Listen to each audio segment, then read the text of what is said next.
2 minutos. Muy bien. Si abordar todo, pues no nos va a dar, no nos va a dar el tiempo. Marta. Ok, perfecto. Y nada más quería ponerles a su fin de consideración el siguiente. De la reforma judicial de la que recién se acaba de aprobar, hay unos puntos ahí bien interesantes que tienen que ver con lo de tesis y de la contradicción de tesis y de la paridad de género. No sé si eso valga la pena también mencionarlo porque pues les falta ahí muchísimo. Y la otra parte es la propuesta esta anónima que sacaron que lloramos todos sobre un código nacional nuevo. Son 2 temas que han preguntado mucho. Yo no sé si eso me permitan abordarlo junto con ustedes y preguntarles un poquito el lenguaje, si de manera libre damos la opinión, siempre respetuosa, pero pues la decimos como tal, o hay alguna, vaya, lenguaje político en el que nos debemos de conducir. Ustedes me ordenen. Tú defiendes tus ideas, yo defiendo las mías. Ok. Perfecto. Ok. Debe ser. Entonces, pues ya estoy listo. Ya estoy lista también. Listo. Yo ya puedo poner ya producir y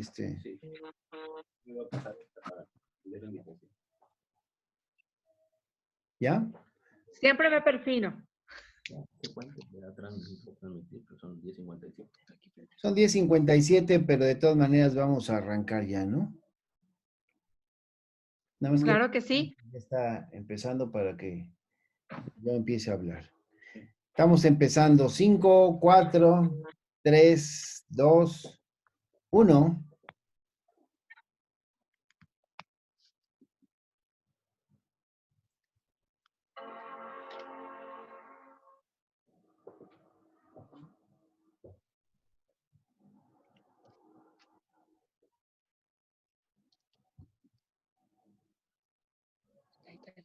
Listos.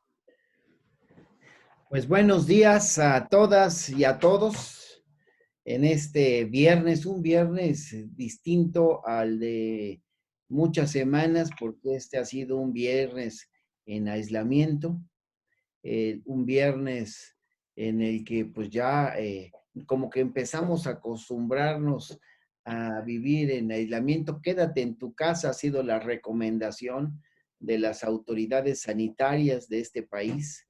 Y bueno, nosotros lo hemos dicho en días pasados, sí aceptamos estar en aislamiento porque es lo correcto, pero el aislamiento también puede ser activo. Así es que este es el sexto programa, el sexto foro, la sexta mesa de trabajo que hemos realizado desde Oaxaca, buscando aprovechar el tiempo y discutir temas de interés estatal y nacional. Hoy vamos a hablar sobre la reforma del Poder Judicial y tenemos invitados de lujo. Yo le quiero agradecer públicamente a la doctora Diana Cristal González que haya aceptado la invitación. Diana, muchísimas gracias por estar con nosotros. Encantada, muy querido amigo y diputado. Te expreso públicamente toda mi admiración. De verdad, tienes muchísimos años, una gran trayectoria y lo más importante, además de ser un extraordinario jurista, es tu calidad humana, que es extraordinaria. Me siento muy honrada, encantada de estar con todos ustedes y, por supuesto, con un gran líder que eres tú. Muchas gracias. La doctora Diana es doctora en materia penal.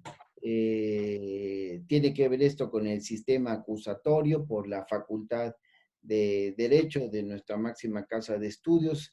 También está certificada a nivel nacional como capacitador en el sistema acusatorio por la Secretaría del Consejo de Coordinación para la implementación del sistema de justicia penal.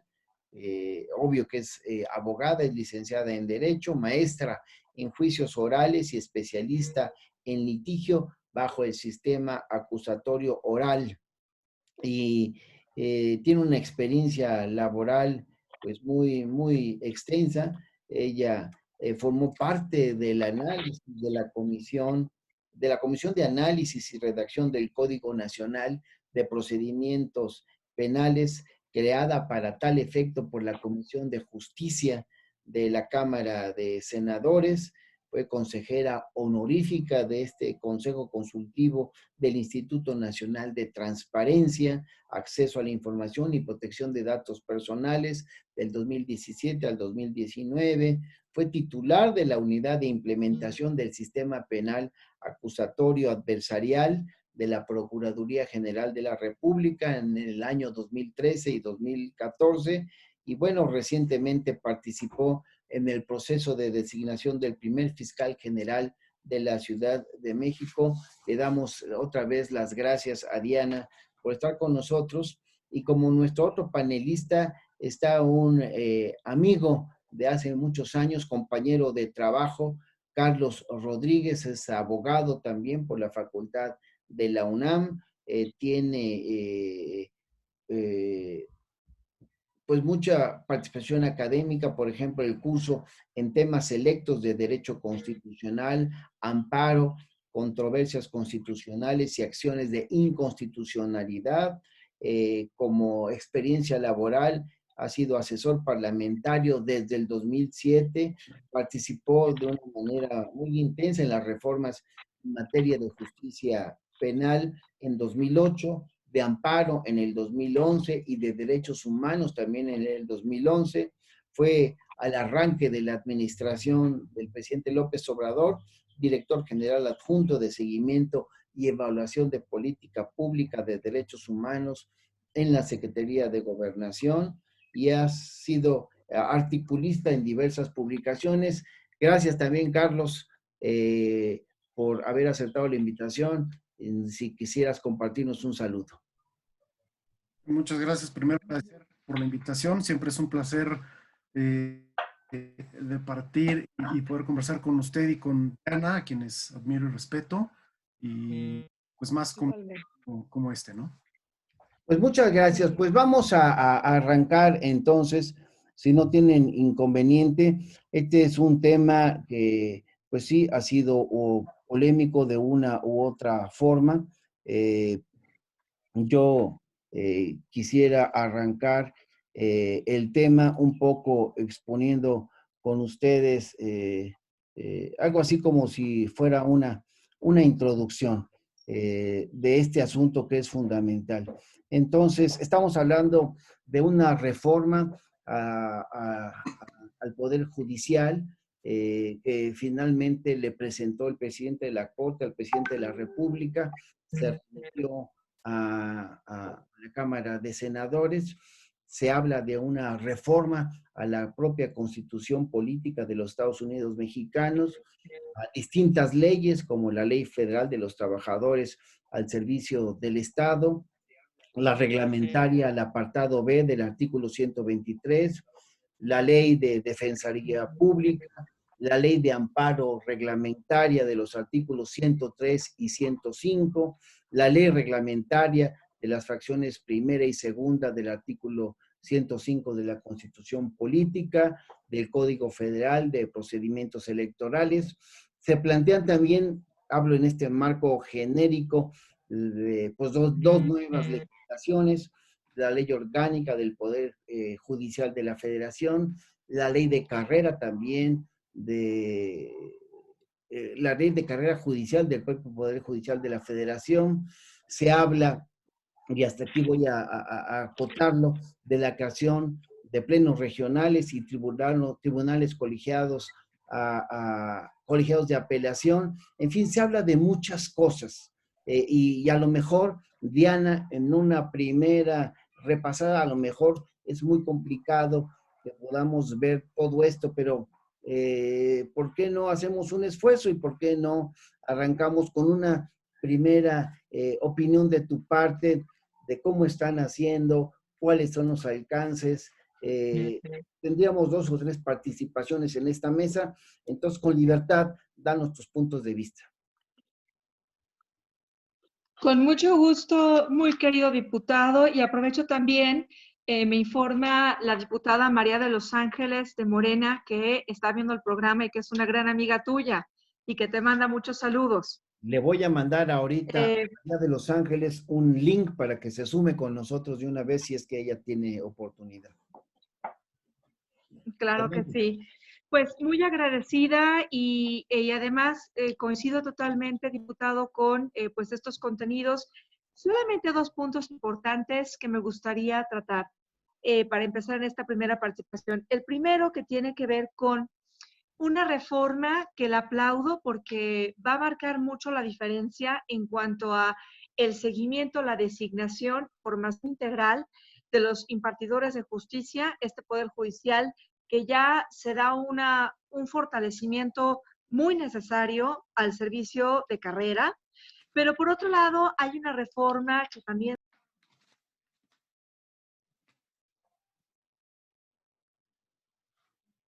puesto que es importante, sí, aplaudo efectivamente la transformación que se hace de quien imparte justicia, pero yo traigo una preocupación muy importante y la preocupación que de verdad me agobia mucho es la reforma de fondo.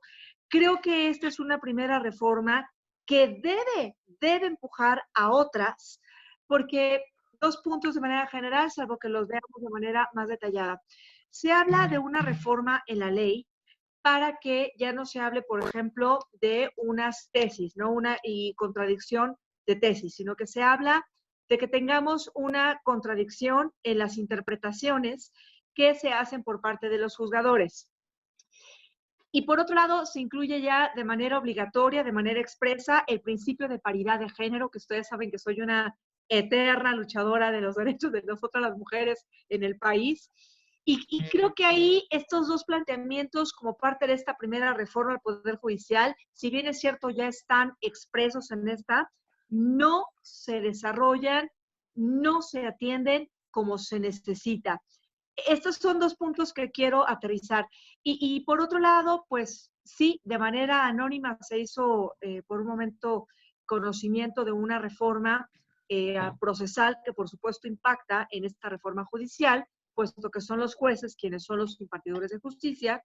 Y en esta reforma procedimental, donde se pretende crear un código nuevo, nacional, ahí sí quiero compartirles que de verdad lloré, me espanté, me dio jaqueca, me preocupó mucho porque, diputado, tú has sido parte de los grandes esfuerzos que nos costó desde hace muchos años del único color que importa, que es México, para tener un procedimiento penal acorde a las exigencias no solamente de política criminal, sino las exigencias de, tú lo sabes perfectamente bien, de las víctimas, de los imputados y de esta sociedad mexicana que de veras ya se desangra porque exista una justicia de verdad. Son estos tres puntos, el de forma, el de fondo de la reforma judicial y este procedimiento como se pretende, como se propone cambiar, que me preocupa muchísimo. ¿Qué opinas tú, mi querido Carlos, de esta reflexión? Porque tienes razón, causó de repente pues, en muchas personas preocupaciones por la forma en cómo se filtró y después los alcances, que yo todavía pienso que no han quedado muy claros. Efectivamente, creo que valdría la pena poner un poco de contexto sobre todo esto que han comentado. Habría que recordar el primer antecedente inmediato fue una de las propuestas del presidente López Obrador desde que era presidente electo, antes de tomar posesión del cargo.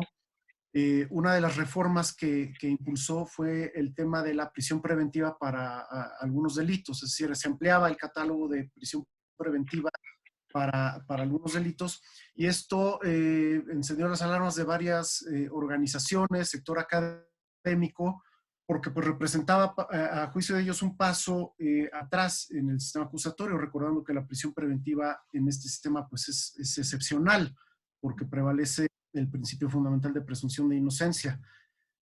Con ese antecedente, en enero pasado, si no mal recordar, el Congreso estaba en receso, estaba en funciones de la Comisión Permanente, se anunció la presentación de una iniciativa por parte, se dijo, del Ejecutivo Federal de reformas al sistema de justicia. Y era un proyecto que tocaba también o abordaba una reforma al Poder Judicial. Fue, como usted dice, hubo una filtración poco antes de que se presentara la iniciativa y lo que sucedió después fue un poco confuso, nunca se aclaró muy bien qué sí era y qué no era ese proyecto que se había filtrado, que fundamentalmente pues sí representaba, a mi juicio, un paso atrás en los avances que se habían tenido en el sistema de justicia, nos regresaba al sistema inquisitivo mixto y pues prendió las alarmas de sector académico, de organizaciones de la sociedad civil, de actores políticos y finalmente no se presentó.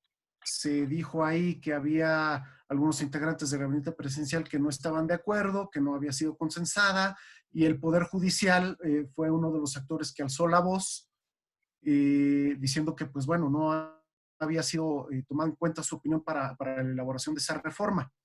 Con ese antecedente, en febrero pasado el Poder Judicial presenta su proyecto, que fue bien recibido en términos generales por los actores políticos, académicos, sociedad civil, etcétera. Y el Ejecutivo Federal la firma, la presenta ya como iniciativa en el Senado de la República. Difícilmente va a poder ser aprobada o abordada, por lo menos en este periodo, ante la contingencia, pero habrá que ver si hay condiciones de que sea aprobada en este mismo año. ¿Qué es lo que, y con esto concluyo esta primera partición? Celebro, por un lado, que la reforma sea al Poder Judicial y no al sistema de justicia acusatorio.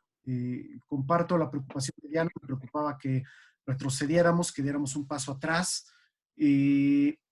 Puede haber muchas críticas al sistema de justicia, pero me parece que la debilidad hoy del sistema de justicia son sus operadores, no en sí el diseño del sistema. Celebro, en segundo lugar, la apertura del propio Poder Judicial a someterse a una reforma, ¿no? Sobre todo viniendo de un Poder Judicial cuya principal característica, a mi juicio, ha sido su cerrazón, su poca apertura. Y la primera crítica que yo haría para abordar un poco más adelante sería que me parece que se mantiene el Poder Judicial muy cerrado al escrutinio externo. Y eso se ve en la reforma al artículo 100, que tiene que ver con el Consejo de la Judicatura, que prácticamente no es modificado en nada, pero concluyo aquí y abordamos ese tema un poco más adelante. Bueno, yo recuerdo la mera verdad que el presidente llegó hasta a comentar que se enteró a través de los medios informativos de que se estaba presentando ya una serie de propuestas de reformas al Poder Judicial y yo creo que eso ayuda a que esto se detuviera porque tienen razón, pues mandaba señales negativas respecto a una lucha de muchos años, de mucha gente, entre los cuales sin duda tú destacas, doctora Diana, porque bueno, pues yo recuerdo que allá en el Senado cuántas veces no acudiste a auxilio nuestro para aportar tus conocimientos y capacidad. Y bueno, se logró detener en ese momento lo que nadie sabía, qué era realmente lo que se tenía, solamente había filtraciones que luego negaron, en fin, se recompuso este tema ya cuando el presidente de la República asume como propia pues la propuesta de la Suprema Corte de Justicia cuando el ministro presidente se la entrega. ¿Qué es entonces lo positivo? ¿Qué es lo negativo? Yo estoy de acuerdo con Carlos por la contingencia, pues ya si regresamos a sesiones será ya en las últimas días de abril, entonces tendremos que cerrar el periodo y seguramente de manera inmediata abrir un periodo extraordinario, pues para continuar con muchos temas que están todavía pendientes. Los trabajos no deben detenerse. Este es un ejemplo de cómo podría estarse debatiendo el tema de la reforma judicial, aunque no sea de manera presencial, hay que hacerlo. Pero bueno, desde tu punto de vista, doctora, ¿qué es lo positivo, lo que más te gusta y en qué crees que todavía tenemos que estar discutiendo y escuchando la opinión de gente experta como tú? Muchísimas gracias, muy querido diputado, porque tú has sido un gran líder en todos estos temas. Mira, lo positivo, y lo comparto igual que el querido doctor Carlos, es la apertura del Poder Judicial. Ciertamente, incluso en el propio diseño que hicimos en su momento con todos ustedes del procedimiento penal, pues siempre había esta parte de pues la inclusión de un Poder Judicial para que participara, para que propusiera. Por eso mismo, sí, lo positivo es que hay una apertura del Poder Judicial, hay una participación y esta apertura tiene que ver con qué se tiene que cambiar. Aplaudo muy fuertemente, la reforma es muy amplia, como bien decías, querido diputado, pero aplaudo principalmente el eje toral de cambio para fortalecer quiénes van a ser los impartidores de justicia, cuál es este servicio profesional de carrera para formar y para preparar y para designar y para ya designados a los operadores como jueces, cómo van a seguir escalando. Esto tiene mucho que ver de muchas maneras para abonar a la corrupción, para dar más transparencia a su actuación y, por supuesto, para dar una respuesta mucho más rápida y justa a la sociedad. Eso es algo bien importante porque mucho de la queja que había de la sociedad era, pues, ¿quiénes son los jueces, no? ¿Quiénes son los impartidores de justicia? ¿Qué perfil tienen? ¿Qué estudios tienen? ¿Quién los está formando? Eso es algo bien importante. Y para ello, aunque lo decimos ahorita por pues el chat que tiene que ser este foro tan importante, pero que es breve, seguramente yo suplico que existan mucho más con tu liderazgo, pues implica muchos cambios, ¿no? Desde el cambio a este instituto para hacer una verdadera escuela de formación de los jueces, cuál es esta designación. Y por otro lado, viene esta parte también mencionaba de la paridad de género. Eso también es algo muy importante, porque esa es una lucha que se ha tenido para que también exista una igualdad desde la propia designación, desde la propia formación y desde la propia inclusión también de juzgadoras. Estos son temas, entre otros, bien importantes, pero viene la parte que a mí me preocupa. Ustedes saben que además de participar en las leyes, pues ahora me dedico netamente al litigio de las causas. Voy a decir algo, pero es la realidad. Realmente, y lo voy a decir para llamar la atención de los jueces del distrito, de los ministros de la Corte, porque tienen todo mi respeto y admiración, pero falta mucho que hacer. ¿Y por qué lo digo? Es una necedad constante de una actuación positiva que no se entiende por parte de la Corte y por parte de los juzgados de distrito, por parte de este Poder Judicial Federal, específicamente el Poder Judicial, cuando hay una debida actuación de los jueces de control en este procedimiento del sistema de justicia vigente y del Tribunal de Enjuiciamiento. ¿Por qué lo digo? En esta reforma se hacen cambios, por ejemplo, para hablar de tesis, como lo mencioné de manera, sí, como tal, nada más enunciativa, en el sentido de que ya en esta publicación, en esta interpretación de las tesis, ya no se habla de esta contradicción de tesis, queriendo decir con esto que va a haber una contradicción en las diferentes interpretaciones que se dan. Qué bueno que se da, que se refiere a que no va a haber una publicación, que no se trata de una publicación, sino que se trata de una interpretación diferente una y otra, pero esto va más allá. Y toco un ejemplo claro que yo estoy viviendo ahora con muchas carpetas que litigo. ¿A qué me refiero? Tenemos un avance de las etapas del procedimiento, que lo hemos dicho en muchos foros, que son 3 particularmente, ¿no? Hay un ecosistema, para ser más clara con el público, hay un ecosistema de una etapa de investigación que tiene sus propias reglas, pero que también respeta las reglas del otro ecosistema, que es la segunda etapa del procedimiento penal. Y tenemos una tercera etapa. En estas 3 hay un avance cuanto a recursos, cuanto a legalidad, cuanto a licitud, y se tiene que entender por parte del Poder Judicial Federal cuáles son los impactos, qué es irreparable y qué no. Sí que bueno que en el Poder Judicial, en esta última reforma, dijeron que ya se habla de diferentes interpretaciones, ya se hace de manera colegiada esos tribunales de circuito para poder resolver y dar una claridad. Sí, pero el fondo está en que la forma en que resuelven todavía necesita de muchas más reformas. ¿Y por qué lo digo?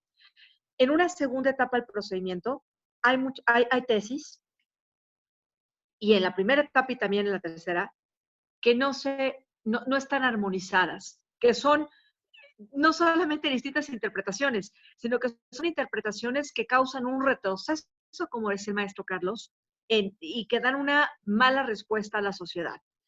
Ejemplo claro, cuando hablamos de una exclusión probatoria en una etapa segunda del procedimiento, en una etapa intermedia, el juez de control excluye porque simplemente no se cumple lo que establece la Constitución en este artículo 20, apartado B, fracción cuarta, cuando una de las partes, específicamente hablamos de la defensa, no cumplió en términos de la ley lo que se le pide. Avanzamos, un juez de control estrictamente a la ley excluye, un tribunal de alzada de del Tribunal Superior de Justicia de la Ciudad de México, por ejemplo, excluye también. Y estamos, diputado, atorados con jueces de distrito porque se está revisando, esto es lo que debe de ser parte de una siguiente reforma del Poder Judicial.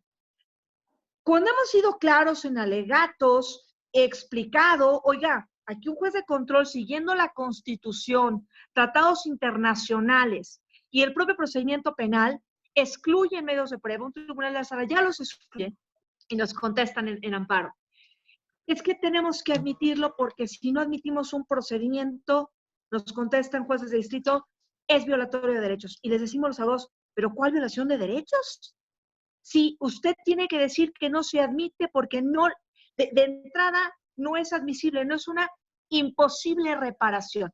¿Y por qué lo digo? Porque en la reforma, donde se toca el tema de las tesis del Poder Judicial, sí hay cambios de forma, pero de fondo no. Porque esa tesis que bien por parte de los ministros dice, a ver, cuando hay una exclusión probatoria en materia de amparo indirecto, y aquí está el maestro Carlos, que es experto en amparo, no me dejará mentir, no se habla, cuando lo analizas de manera armónica con el procedimiento penal, de una imposible reparación. No hay actos de imposible reparación, porque estás ante un juez de control que excluye los medios de prueba, no porque no le ayuden al imputado, sino porque nada más se analiza en esa etapa del procedimiento que fueran legales, que fueran lícitos, que no es lo mismo. Legales tiene que ver con el cumplimiento, lo sabemos, de los plazos del procedimiento, entre otros.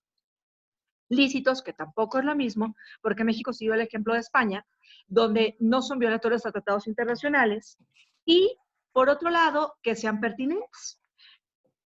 Cuando tenemos una tesis que nos dice que sí, efectivamente, no se debe admitir un amparo indirecto en la exclusión de los medios de prueba en la segunda etapa del procedimiento, nos dicen también en materia de juez de distrito, no, espérame, es que hay otra tesis de ministros diferentes donde resolvieron que sí hay actos de imposible reparación, lo cual acoto para quien nos escucha de la Corte, no es correcto en esa interpretación del sistema penal acusatorio. ¿A qué voy con todo esto, diputado, diputada, que le extiendo un cordial saludo y que la quiero mucho también, y mi querido maestro Carlos, que estamos poniéndole un peldaño, un muro de contención a la justicia que piden las víctimas?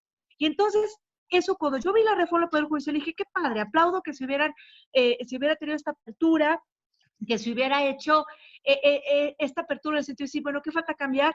Qué bueno que ya se le cambió de nombres, es contradicción de tesis, ya es contradicción de interpretaciones, pero tiene que ir más allá, tiene que ver, si hablamos de una formación de los juzgadores, decir, a ver, hay una exigencia desde la propia reforma expresa en que en esta carrera judicial, en este servicio de carrera, solamente va a haber una designación, una continuidad, cuando realmente demuestren los jueces de distrito que conocen a cabalidad del procedimiento penal, que a mí me dicen muchos, Cris, ya no digas que es nuevo. Pues es que tengo que decir que es nuevo, porque hay muchos aspectos que abonan al plan de trabajo de nuestro presidente de la República, que es combatir la corrupción, dar mayor transparencia, evitar los dedazos, y que tiene que estar aunado a lo que tiene que ver con el sistema de justicia penal.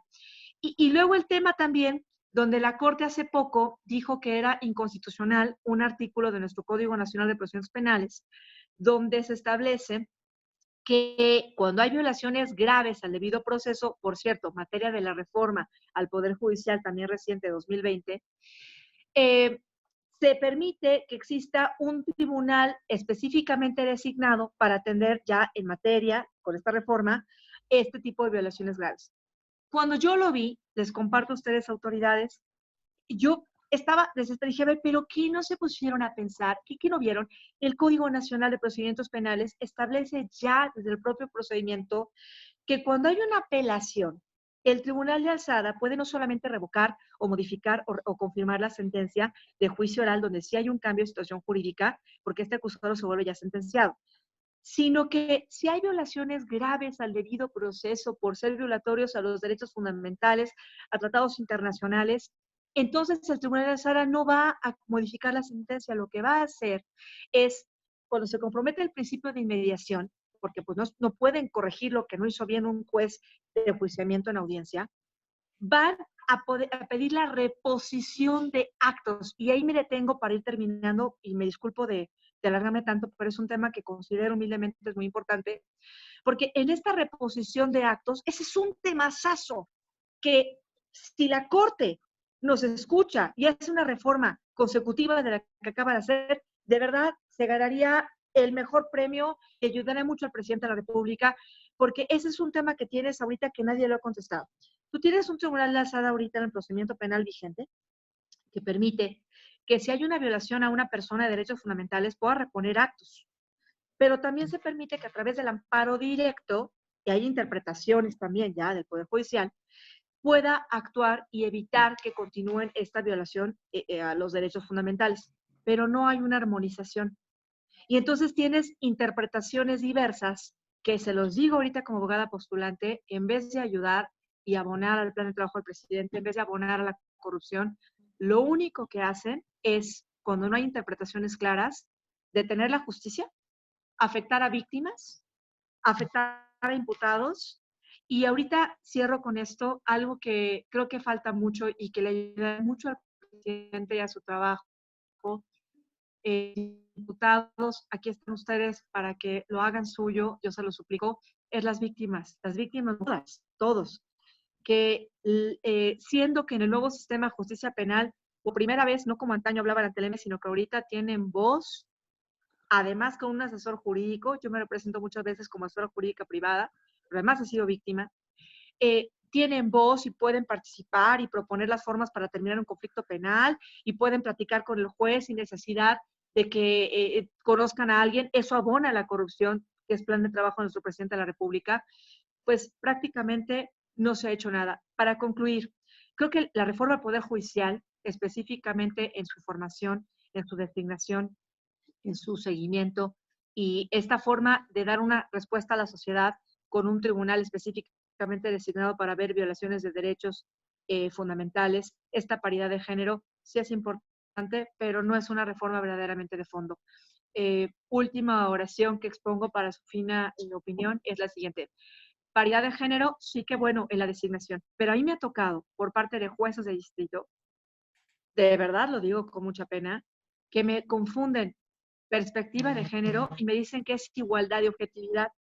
Y les hemos dicho a través de escritos, por favor, perspectiva de género, y ahora parte de la reforma es analizar con una metodología diferente cualquier caso que se les presenta para que de acuerdo al contexto puedan impartir justicia. Mientras siga siendo un principio, pero no se traduzca en acciones, por ejemplo, yo propondría, prometo ya callarme por esto, la Corte ya estableció en 2 interpretaciones, incluso 6 pasos, para que sus juzgadores y juzgadoras puedan como ir por una ruta y analizar con perspectiva de género cada uno de los casos. Pero obviamente lo que no...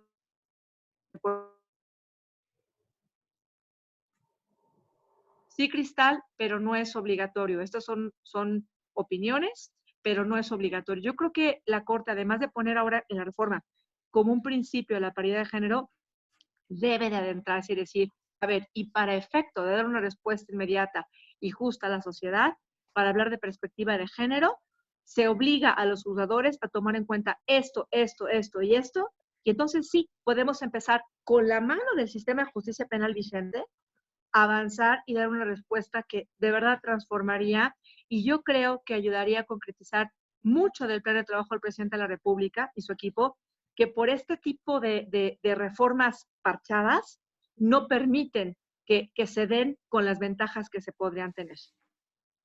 No, pues yo creo que nos dejaste ahí pues muchos temas en la mesa, Diana, que vamos a retomar.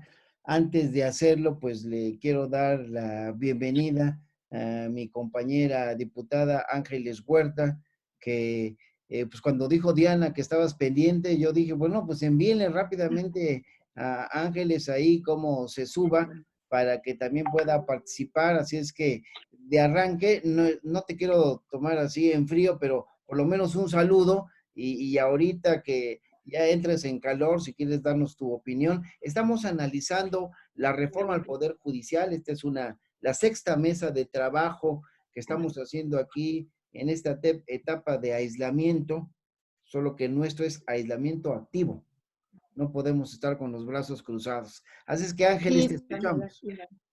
Benja, yo te conozco, diputado Benjamín, muy bien y aplaudo tu iniciativa, andamos igual, ¿no? Activos haciendo cosas. Y fíjate que además de agradecerte mucho que me compartas el foro, te quiero platicar que yo conozco a la abogada Cristal hace también ya algunos años y le había yo pedido hace unas varias semanas, ¿te acuerdas, Cristal? Justo una evaluación de la reforma judicial. Me entregó un documento muy interesante que ahora mismo les voy a compartir, o no sé si ya lo compartiste con ellos, Cristal, pero con los detalles, ¿no? De lo que para ella, yo le decía, bueno, quiero poner en tus manos porque la considero una persona muy profesional, no tengo el gusto de conocer a Carlos, mucho gusto, abogado, pero le decía yo a Cristal, necesitamos en la Cámara de Diputados pues una orientación, ¿no? Respecto a cómo va este tema de la reforma judicial. Yo en principio y escuchándolas y escuchándolos con atención, tengo, Benjamín, una observación o una pregunta que hacer. Yo entendería que en vista de lo mal que ha estado funcionando desde hace muchos años el Poder Judicial, una reforma hoy va a ser muy difícil que aborde de manera integral, completa y bien todos los problemas que enfrenta este poder. Creo que en este caso necesitaríamos tener una disposición a unas reformas de tipo incremental que nos vayan conduciendo, ¿no?, a la gran reforma y al gran proyecto de país que queremos tener. Me cuesta trabajo pensar que en una primera reforma pudiéramos abordar todos los gravísimos problemas que están pendientes en el sistema judicial mexicano. Ahora, lo que yo querría plantear y la pregunta que querría hacerle a los especialistas, incluido a ti, Benjamín, porque sé que conoces muy bien del tema, es ¿cuáles serían los asuntos prioritarios, los que no se pueden dejar de lado, los que esta reforma tiene que abordar sí o sí, y cuáles, en cambio, podrían ser temas que podrían irse, digamos, trabajando? Porque muchas de las cosas también que yo veo, Benjamín, no sé si compartes esta opinión, es que a veces creemos que desde la ley se puede arreglar todo. Y hay muchos temas que tienen que ver con el diseño de la política, con la implementación, con la manera en cómo los jueces hacen o no hacen, lo que estás comentando, Cristal, que no necesariamente o solo tienen que ver con las cuestiones estrictamente de carácter normativo, digamos, de lo que implica la reforma. Entonces, no sé si me expresé bien, pero lo que quiero saber es cuáles son los mínimos indispensables para que esto funcione y qué tanto podemos esperar en vista de ver si podemos resolver los problemas en otros niveles que son el de la ejecución o la implementación, el diseño, etcétera. Esta es mi pregunta y muchas gracias por la invitación. Bueno, pues ya está la pregunta, entonces esperamos las respuestas de Diana y de Carlos. ¿Qué opinan respecto a este cuestionamiento muy puntual de la compañera diputada Ángeles Huerta? Porque ojalá lo pudiéramos hacer todo de una sentada, pero bueno, pues también todo debe hacerse gradual, pero hay que empezar por lo más importante. Primero los pobres, diría el presidente López Obrador, aquí primero lo primero. Así es que Carlos y después Diana. Gracias. Bueno, mucho gusto también, diputada. Y sí, efectivamente yo comparto la idea, lo que bien dice, no todo lo podemos arreglar desde la ley. El propio sistema acusatorio es ejemplo de ello, ¿no? Insisto, el problema no está en el diseño, está en los operadores. Pero abordando en particular este tema, insisto, celebro la apertura del Poder Judicial a reformarse a sí mismo, ¿no? Me parece que era muy claro que la aceptación o la evaluación de la sociedad al Poder Judicial no está en los mejores niveles. Como lo mencionaba yo hace un momento, el Poder Judicial, si algo lo ha caracterizado, es su cerrazón, es este alejamiento de la sociedad, ¿no? La misma Corte en algún momento tuvo que salir a dar explicaciones públicas porque la crítica llegó a ser muy fuerte por esa razón, ¿no? Parecía como que el Poder Judicial estaba, sus jueces, sus magistrados, los mismos ministros subidos en un pedestal en donde pues tenían la verdad absoluta, ¿no? Y eso se da un poco por la naturaleza misma de la función del Poder Judicial. El Poder Judicial es una especie de balanza entre los otros dos poderes. Al ser así, al ser ese punto de equilibrio, pues el Poder Judicial se ha cerrado, como mencionaba un momento, al escrutinio público. Hoy el Poder Judicial es a mi juicio, el poder más opaco que hay, por encima del Poder Legislativo y del Poder Ejecutivo. El Poder Judicial está cerrado al escrutinio. El único mecanismo, corríjanme si me equivoco, el único mecanismo que tienen de escrutinio público es el informe de labores anual que rinde el presidente de la Suprema Corte, que me parece un mecanismo pues totalmente insuficiente, ¿no? Yo les comparto en algún momento, en algún proceso de elección de ministros de la Corte, conversando con algunos de los candidatos, mi cuestionamiento era ese. ¿Qué mecanismos podríamos hacer de escrutinio de los otros dos poderes particularmente, ¿no? En un mecanismo de contrapesos democráticos que tiene que existir en todo estado que se precie de eso, de ser democrático. El Poder Judicial tiene que rendir cuentas también, tiene que abrirse escrutinio sin comprometer su independencia, su autonomía y la obligatoriedad de sus resoluciones. Pero es necesario que haya esa apertura y hoy por hoy no lo está. Y me parece que ese es uno de los puntos que a mí en lo personal me preocupa y destaco de este proyecto de iniciativa del Poder Judicial. Se mantiene esa cerrazón, se mantienen en su zona de confort. No se modifica el Consejo de la Judicatura Federal, de muchos especialistas, de muchos analistas, pues constituye un mecanismo de autoevaluación que ha fomentado la corrupción, incluso el propio nepotismo del Poder Judicial. Su propia integración, la crítica es que el presidente de la Corte es el presidente del Consejo de la Judicatura. Si nosotros nos vamos al derecho comparado en países como Portugal o Francia o Argentina, los consejos de las magistraturas pues generalmente están integrados también y son presididos incluso por miembros del Poder Judicial. Eso no tiene nada de malo, digamos, de suyo. El problema es la cerrazón, ese escrutinio público, insisto. No hay un mecanismo de contrapeso al Poder Judicial para que rinda cuentas a la sociedad. Con alguien cuestionaba, ¿pueden los jueces, los magistrados violar derechos humanos en el ejercicio de su función? Bueno, pueden preguntarle a cualquier litigante y seguro que la respuesta común será que sí. Yo mismo he conocido con amigos litigantes de casos en los que, pues sí, francamente en el ejercicio de la labor jurisdiccional hay violaciones por parte de jueces y por parte Clarísimas, claro. Claro. Entonces, bueno, ese es un punto que me parece que esta reforma no aborda y que creo que el Congreso de la Unión tiene que entrarle sí o sí. Los mecanismos de contrapeso. Recientemente el ministro Saldívar en una entrevista defendía este punto. No se modifica el Consejo de la Judicatura porque es un buen contrapeso y porque hay que garantizar la autonomía del Poder Judicial. Pues bueno, sí hay que garantizar la autonomía, pero el mecanismo de cerrazón sigue siendo el mismo, ¿no? Ese es un tema que a mí me preocupa y que creo que el Congreso tiene la obligación de abordar. Y bueno, otro tema que yo destacaría sería el de la desaparición del Instituto de la Judicatura para la creación de una Escuela Federal de Formación Judicial y el tema de la Defensoría Pública. Yo lo que encuentro en este proyecto es, digo, a reserva de que se analice con mucha mayor profundidad, pero la Escuela Federal de Formación Judicial me parece un cambio meramente cosmético. No veo realmente un cambio de fondo de lo que es el actual Instituto de la Judicatura Federal. Y aquí coincido justamente con lo que decía Diana, ¿no? tiene que haber una reforma más de fondo que trastoque el modo de impartir justicia. Un ejemplo muy claro, yo me pregunto si hoy en día los jueces de distrito realmente están aplicando algún control difuso de constitucionalidad. Si los jueces de distrito realmente están aplicando una norma pues la contraria a derechos humanos o inconstitucional, me parece que no, me parece que sigue siendo la excepción. Y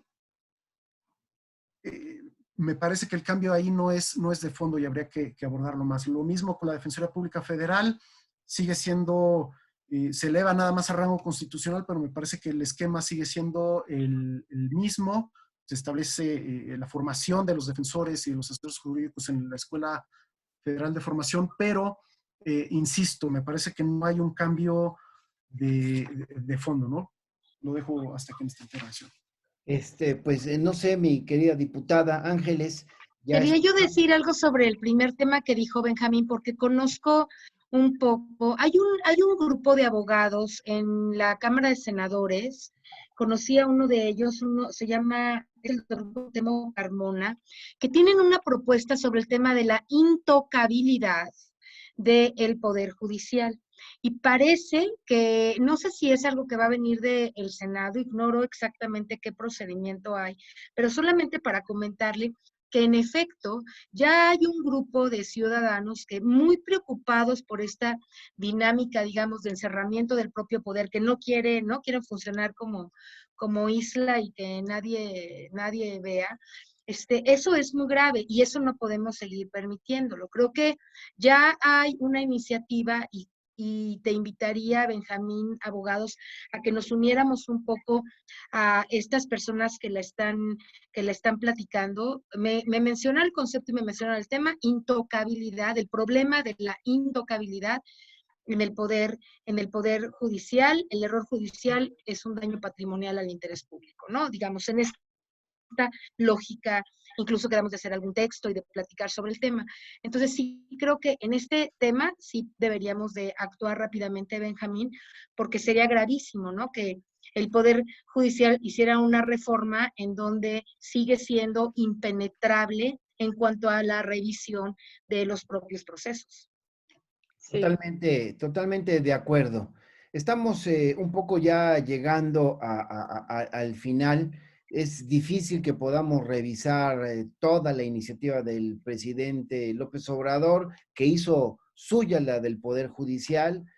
Ahí se establece el fortalecimiento de la autorregulación de los órganos de Poder Judicial, pero que por lo que estamos escuchando, pues queda un poco cosmético. Tendríamos que revisar qué tanto lo impulsamos, ver lo de este sistema, la instauración de un sistema sin precedentes para la Suprema Corte de Justicia, como lo plantea la iniciativa, la inamovilidad de los juzgadores. No hemos podido hablar de la sujeción a la ley de la carrera judicial del Poder Judicial de la Federación para todo el Poder Jurisdiccional.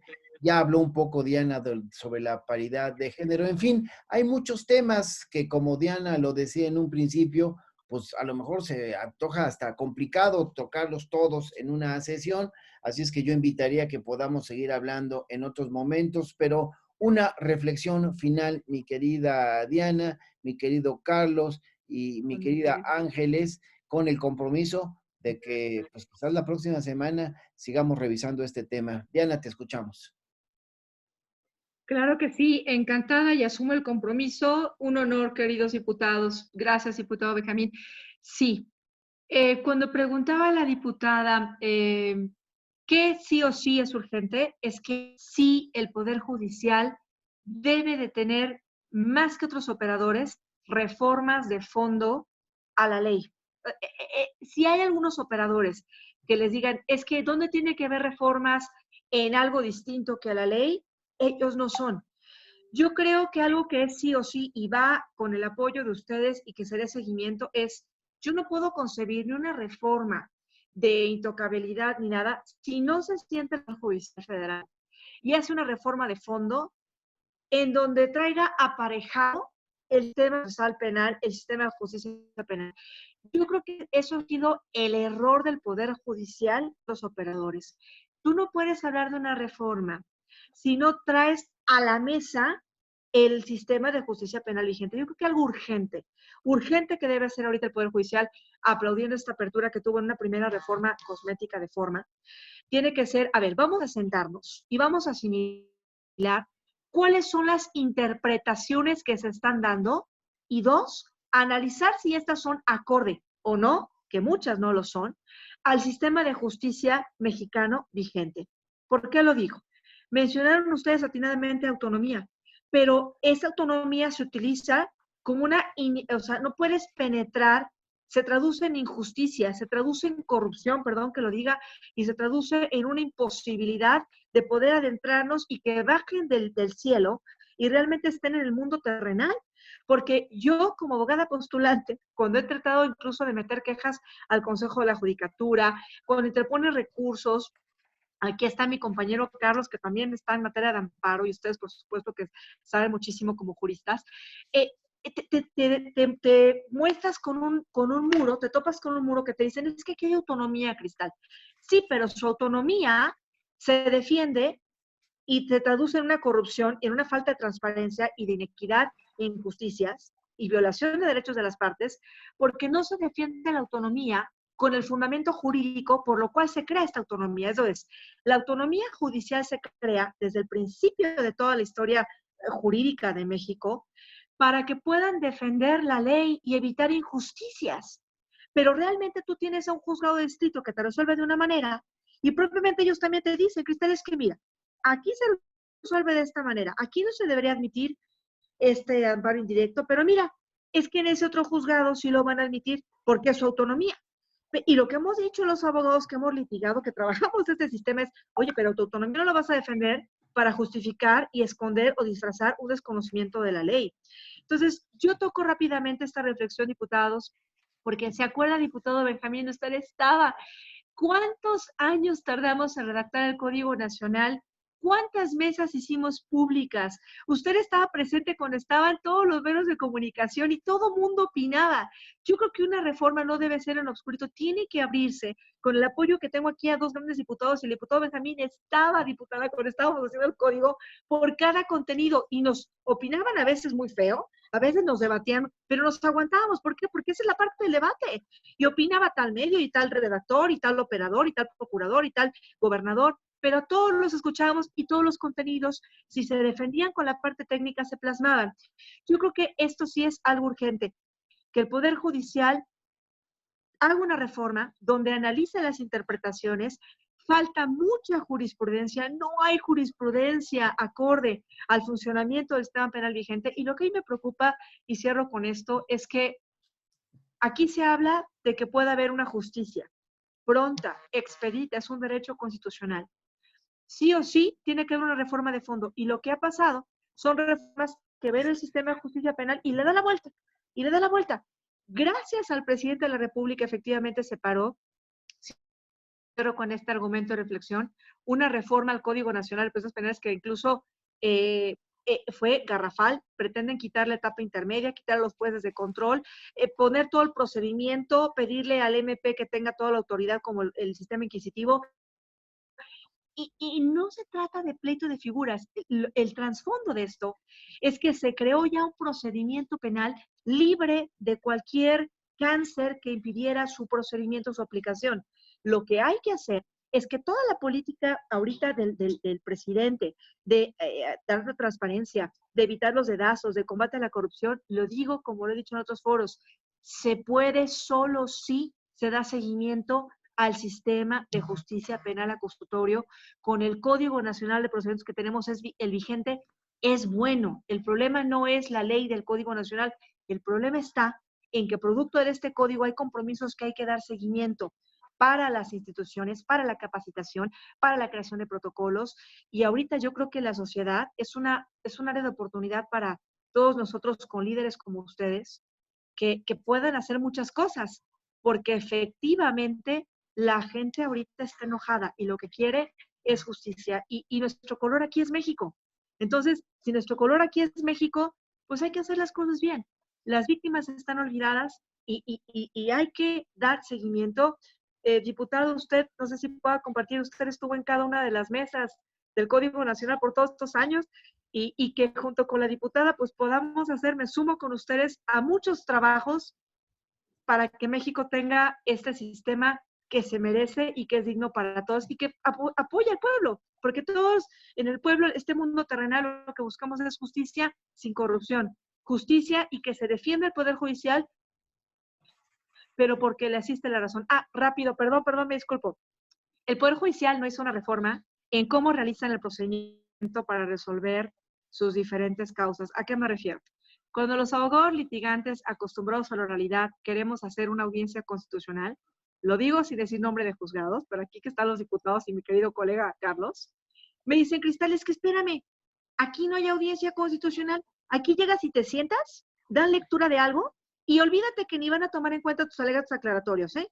Aquí el juez va a escuchar con su autonomía y va a resolver, no está afuera, no está escuchando, ese es como está resolviendo. Eso es como está resolviendo.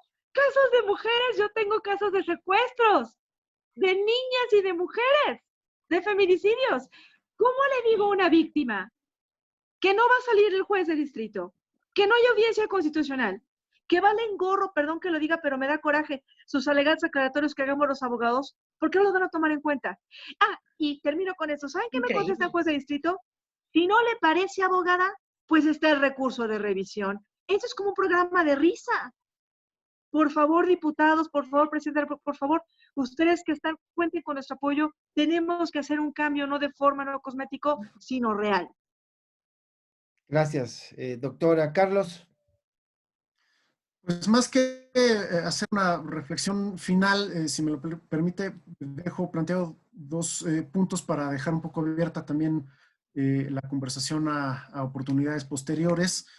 Hay una reforma del artículo 94 constitucional que eleva a rango constitucional los acuerdos que emita el Poder Judicial, acuerdos generales, como disposiciones que rigen las cuestiones de funcionamiento y competencia de los órganos del Poder Judicial. Es decir, están planteando que además de las leyes, los acuerdos generales que emita el Poder Judicial a través de la Corte, a través de la Judicatura, a través del Tribunal Electoral, serán los que rijan el funcionamiento y la competencia interna del Poder Judicial.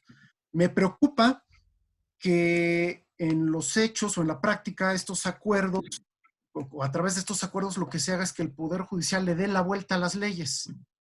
Creo que hay que tener mucha atención en esto, porque precisamente uno de las fuentes de diferendos comunes entre el Poder Judicial y el Congreso de la Unión, precisamente que se ha señalado que la Corte está legislando de facto a través de las jurisprudencias, de interpretar las leyes. Entonces, eso es un tema que dejo también abierto para la reflexión, sobre todo de ustedes como legisladores, y porque también ha surgido ya, y no está considerado dentro de la propuesta del Poder Judicial, pero ya surgieron voces que están hablando de dotar al Poder Judicial de la facultad de presentar iniciativas ante el Congreso de la Unión.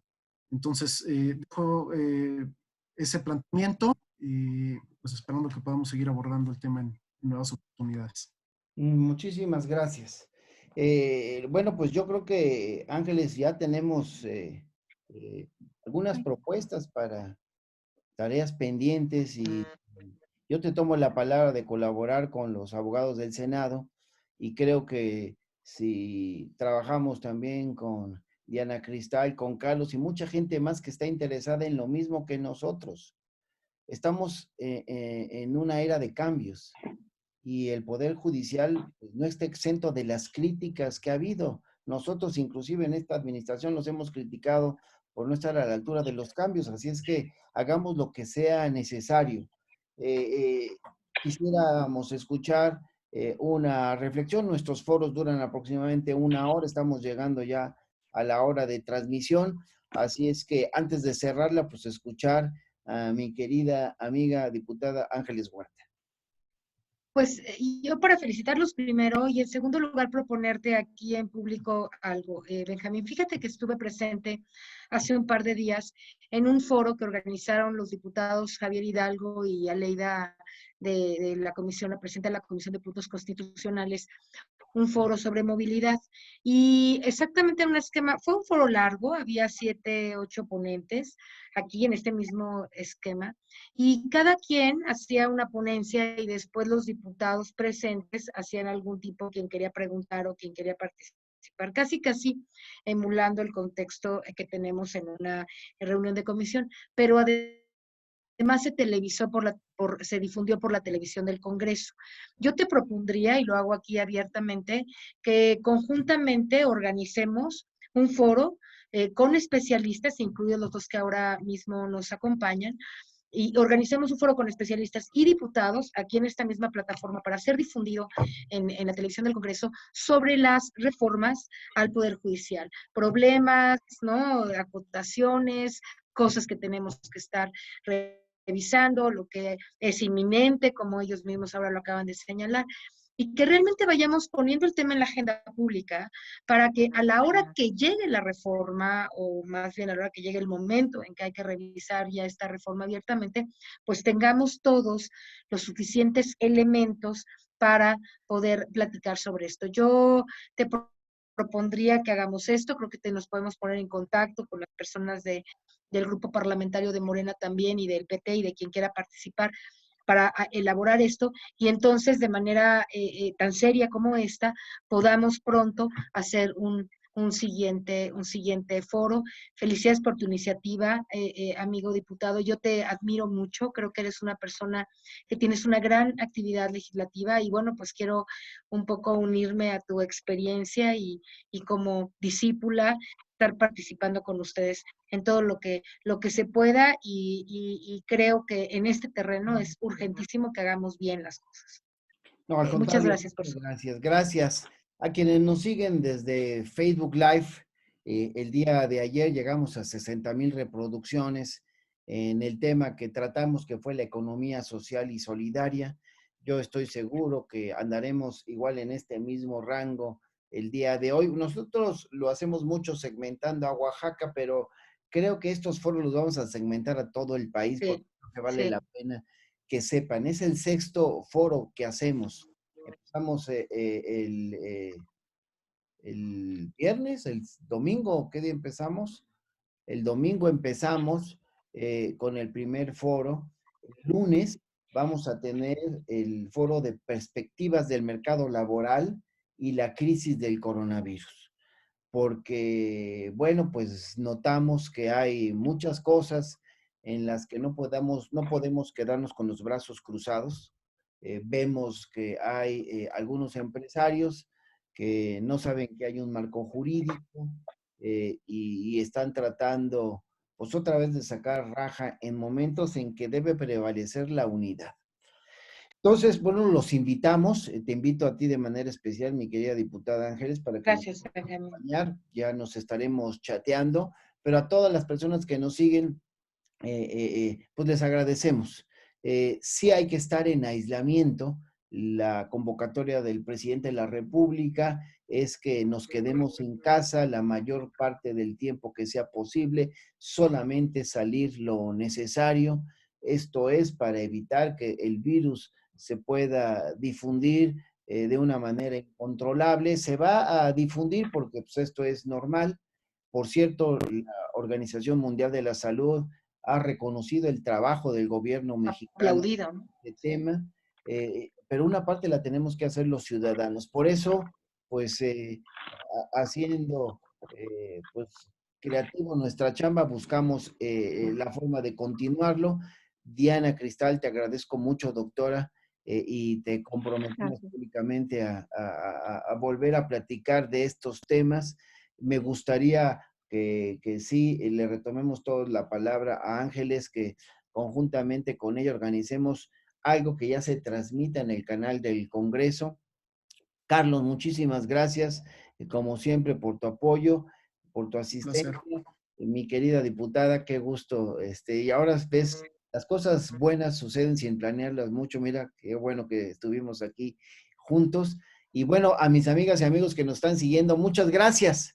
Esto es un esfuerzo más que estamos haciendo, tocando un tema fundamental, la reforma del Poder Judicial, y vamos a seguir en este ejercicio. Cuídense mucho, quédense en casa, eso es importantísimo. Y hasta pronto, todas y todos. Los busco al rato en el chat.